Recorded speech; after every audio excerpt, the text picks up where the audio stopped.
The back. The muscle group I feel that most people struggle to grow, including me. Like, I really tried everything to grow my back. I mean, I thought I had tried everything. What the fuck? My name's Cam and I grew up as the skinny kid. Fast metabolism and not the greatest genetics. Like, my back was shaped like a brick for a majority of my life. No shape at all. Couple years from then until now, I can confidently say the width and thickness of my back is looking a lot better. So in this video, I'm going to share what I did right, but also some mistakes that I experienced along the way.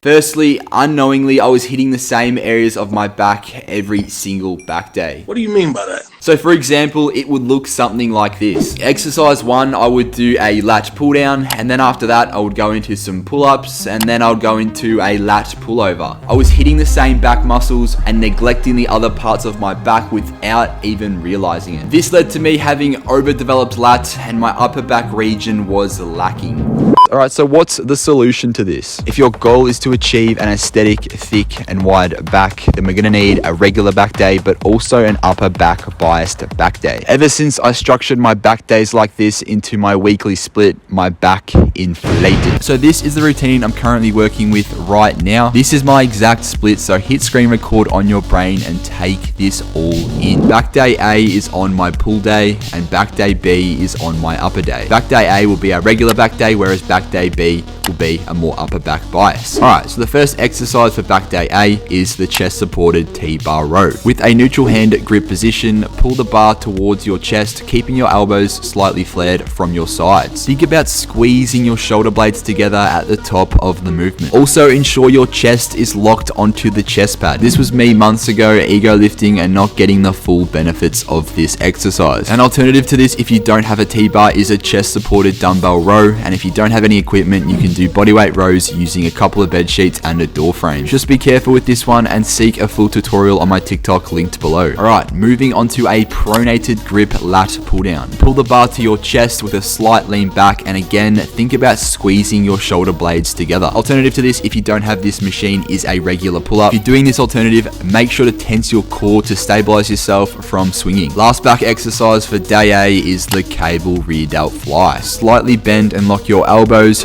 drag the cable back as far as you can using your arms, kind of like you're skiing in slow motion. Rear delt skis with dumbbells are fine if you don't have a cable. Now we move into our next back day. To mention again, this is structured into my upper day workout, and this will be a more upper back focus. Alright, first exercise again is the chest supported T-bar row. However, this time we're using a pronated grip. For this one, our elbows should naturally be more flared out, and again, make sure not to use momentum and keep that chest locked onto the pad. Second exercise for this block is a low to high row. I'm using this low row machine. You'll feel your traps light up like they haven't before in this exercise. If you don't have access to a low to high machine, this one is a bit tricky to replicate, but the target muscle is traps, so a shrug variation such as a chest supported shrug will be fine. And because we haven't shown any attention to the lats in this workout, our last exercise will be a single arm cable lat isolation row. Even though this is an upper back focused back day, doesn't mean we're completely neglecting the lats. Pin yourself at the end of a bench to lock yourself into position and pull a D handle attached to a cable towards your hip region. An alternative to this would be a single arm dumbbell row. Key with this is to remember to pull towards your hips. Now that we've sorted what exercises we're going to be doing, the other reason on why my back wasn't growing was due to the lack of intensity. The solution: progressive overload, training harder than last time. What does that exactly mean though? Whether you increase weight, reps, sets, time under tension, isometric holds on every single exercise you do, if you haven't heard of this or haven't implemented this into your training,